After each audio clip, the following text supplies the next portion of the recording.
Speaker, सबसे पहले तो कल ख्वाजा आसफ साहब ने जो बात की थी मेरे हवाले से मेरे गैर मौजूदगी में कि मैंने कहा है कि हम तो अपने बाप का भी नहीं मानती। हमारी पुश्तों का एक कहावत है और वो कहावत ये है कि नाजायज़ा खुदर प्लार न मनम, मतलब एक मिनट आप थोड़ा साइड पे हो जाए भाईजान। पुश्तों में कहते हैं ना कि नाजायज़ा खुदर प्लार न मनम, तो इसका मतलब ये है कि अगर कोई जोर ज़बरदस्ती से कोई बात करता है तो हम किसी का नहीं मानते, हम किसी की जो है ना जोर ज़बरदस्ती से नहीं हो सकती। दूसरी बात यह है कि जो स्पीकर साहब कल उसने आपको एड्रेस करके जिस तरह बात की है, मैं उसकी मजम्मत करता हूँ। अगर उसने देखिए ये ओहदा, ये पोजीशन बहुत काबिल एहतराम है। ख्वाजा साहब जो है ना मेरे ख्याल में 9 साल के होंगे शायद, मतलब जब से जानते हैं इस असेंबली में हैं।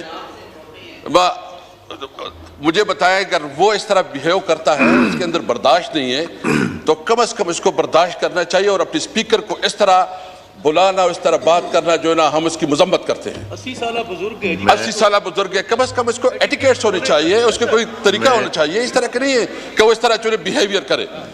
दूसरी बात, मैं चूंकि मौका भी मिला है, फिर अली मोहम्मद साहब को आप मौका देंगे, मैं 2-3 इशूज जो है ना हाईलाइट करना चाहता हूँ और हमने कॉलिंग अटेंशन भी रखी है, अगर आप काइंडली उसको ले ले। इस वक्त जो फाटा और पाटा के ऊपर जो टैक्स की एक कल मीटिंग थी, मेरे ख्याल में उसको जो है ना पता नहीं है कि उसकी हुआ है कि नहीं हुआ है, लेकिन सबसे पहले बात यह अली मोहम्मद साहब प्लीज, उसका ये कि पूरी पार्लियामेंट में जिसमें तमाम पॉलिटिकल पार्टीज थी, जिसमें पीपल पार्टी, मुस्लिम लीग, मतलब जितनी उस वक्त पार्लियामानी पार्टीज थी, सब ने मुत्तफिका तौर पर फाटा और पाटा को ये एग्जेप्शन दी थी। और उसकी बुनियादी वजह क्या था? नंबर 1 ये कि ये वार जोन है, यहाँ जो है ना जंग की वजह से ये पूरी इंडस्ट्री, पूरा इलाका, इसकी इकॉनमी मुतासर हो चुकी है, इसलिए इसको कंपनसेट करने के लिए और पाकिस्तान की दीगर इलाकों के साथ उसको बराबरी लाने के लिए ये फैसिलिटी दी गई थी। आप मुझे बताएं कि ये इलाका जो वार जोन रहा है, मुसलसल वहां जंगें हो रही है, वहां जो है ना आपने कोई डेवलपमेंट नहीं दी, आपने कोई उधर कोई स्कूल, कोई कॉलेज, कोई इंडस्ट्री नहीं है। वो जो पाकिस्तान की दीगर अजला शहर कह ले, उनके साथ उनकी क्या मुमासलत है? यानी जो 40 साल से उससे जंग हो रही है, उसने तो उसकी पूरी इकोनॉमी तबाह बर्बाद की। तो मैं पूछना चाहता हूं कि वो मार्केट से दूर है, उनके ऊपर अगर आप टैक्स इस तरह लागू करेंगे, और ये कहते हैं कि देखो टैक्स नहीं देते, मेरे साथ पूरी अदाद शुमार मौजूद है कि इस वक्त जो फाटा से जो टैक्स वसूली होती है वो तकरीबन 50 बिलियन एक और 20 बिलियन 70 बिलियन रुपए पाकिस्तान को मिल रहे हैं। लेकिन उसके मुकाबले वहां क्या मिल रहा है? अभी तक जो मर्जर में जो कमिटमेंट की गई थी, मर्जर में कमिटमेंट नहीं की गई थी कि NFC अवार्ड में 3%, ये लामा नशर साहब बैठे हैं, मैं पूछना चाहता हूं कि वो उसकी कमिटमेंट का क्या बना कि 3% वफाक देगा, सूबे देगा, अभी तक एक देला नहीं दिया गया। और उसको छोड़े, जो रूटीन में फाटा को फंड जाते थे, जो वहां की डेवलपमेंट के जाते थे, वो तो छोड़े, वो भी सूबाई हुकूमत के ऊपर छोड़ा गया है और वहां कोई फंड भी नहीं जाता, कोई डेवलपमेंट भी नहीं हो रही। तो इस फैसले का मतलब ये होगा कि यहाँ आपने मजीद बेरोजगारी पैदा करनी है, आपने एक्सट्रीमिस्ट को परवान चढ़ाना है और आपने जो ना एक और किस्म की जो वहाँ एक अवाम में जो मायूसी है, उस मायूसी को मेरा मुतालिबा स्पीकर साहब से ये है कि काइंडली इसके ऊपर आप एक कमेटी बनाएं, आप एक कमेटी बनाएं और उसमें तमाम पॉलिटिकल पार्टीज के लोग लेके, ताकि इसका सही मानों में असेसमेंट हो, उसके ऊपर डिस्कशन हो, उसमें जो है ना फाटा की नुमाइंदगी हो और पता चले कि रियलिटी सामने आ जाए। इस हाउस का काम है, तो मैं आपसे मुल्तमिस हूं, मैं आपसे रिक्वेस्ट करता हूं कि उसके ऊपर एक स्पेशल कमेटी बनाए। नंबर 2, जो चमन में इस वक्त जो है ना एक बहुत बड़ा धरना जारी है, वो चमन में धरना जारी है, उन लोगों का क्या गुनाह है? यानी अभी तक जो 70 साल से ज्यादा हुआ जब पाकिस्तान बना है, उनको एक फैसिलिटी दी गई थी, क्योंकि जो हमारे बॉर्डर एरिया है इसमें भी ट्राइब जो है ना एक तरफ उसका घर होता है, दूसरी तरफ उसका मस्जिद होता है, जमीन एक तरफ होती है, घर दूसरी तरफ होता है। उसका एक अरेंजमेंट थी, उस अरेंजमेंट को एकदम ख़त्म किया गया। उन लोगों की डिमांड है कि उनको साथ जो है ना हम टैक्स भी देते हैं, उसका निज़ाम की जो पाकिस्तान की जो लागू कानून उसको मानती भी हैं, लेकिन उसको एग्जम्पशन दी गई जो पूरी दुनिया में मिलती है।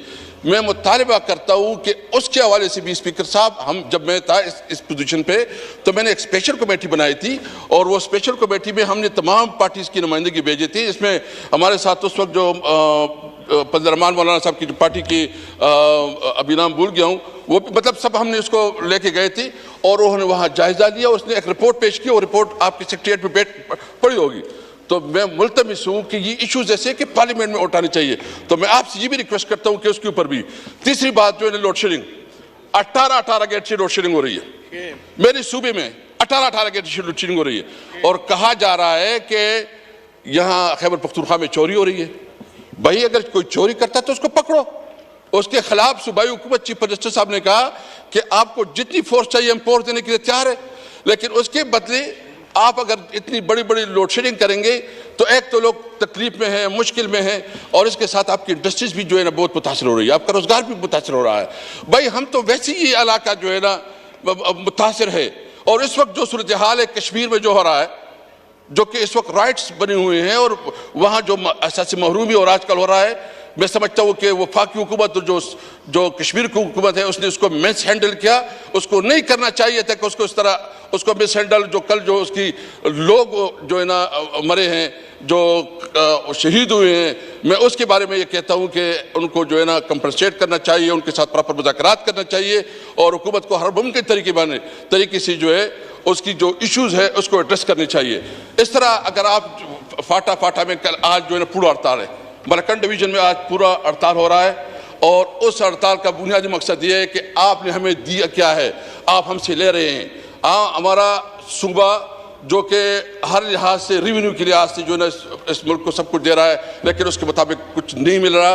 3 मुतालबात है मेरे, चमन के हवाले से, मलकन और फाटा के हवाले से और लोड शेडिंग की। लोड शेडिंग तो हमारी सबका मसला है, सब इस पे बात करेंगे, लेकिन मैं ये ज़रूर मुतालबा स्पीकर साहब आपसे करूँगा कि स्पेशल कमेटी बनाए उसके ऊपर ताकि पता चले कि हक़ाइक़ क्या जी। थैंक यू, अस्सलाम वालेकुम। जी शुक्रिया। आपने 4 इश्यूज़ रेज़ किए हैं। आपने फाटा के टैक्सेस का किया है, तो उसमें मैं मिनिस्टर साहब आपसे कहूँगा रिस्पॉन्ड करें। आगे बजट भी आ रहा है और ये बजट रिलेटेड इश्यूज़ हैं, तो बजट में से पहले एक हम कोशिश करेंगे कि मिनिस्टर फाइनेंस से कह के नहीं अब एक सेकंड, तो इसमें एक मैं करूँगा। दूसरा चमन का इशू है, उसमें स्पीकर बलूचिस्तान असम्बली मेरे से राब्ते में, उन्होंने ये टेकअप किया हुआ है, वो वहाँ पहुँचे हुए हैं, उनकी कॉन्स्टिट्यूंसी। तीसरी चीज़ थी जो आपने मेरे हवाले से बात की, मुझे याद है कि 2015 में यहाँ शाह महमूद कुरैशी साहब तशरीफ़ लाए तो उन्होंने कहा मैं स्पीकर नहीं कहूँगा। मैं आमिर डोगर साहब थे, अली मोहम्मद ख़ान साहब थे, तो उन्होंने कहा मैं तुम्हें अयाज़ कहूँगा। तो इधर से जो गवर्नमेंट वाले बेंचेस थे ये सारे खड़े हो गए।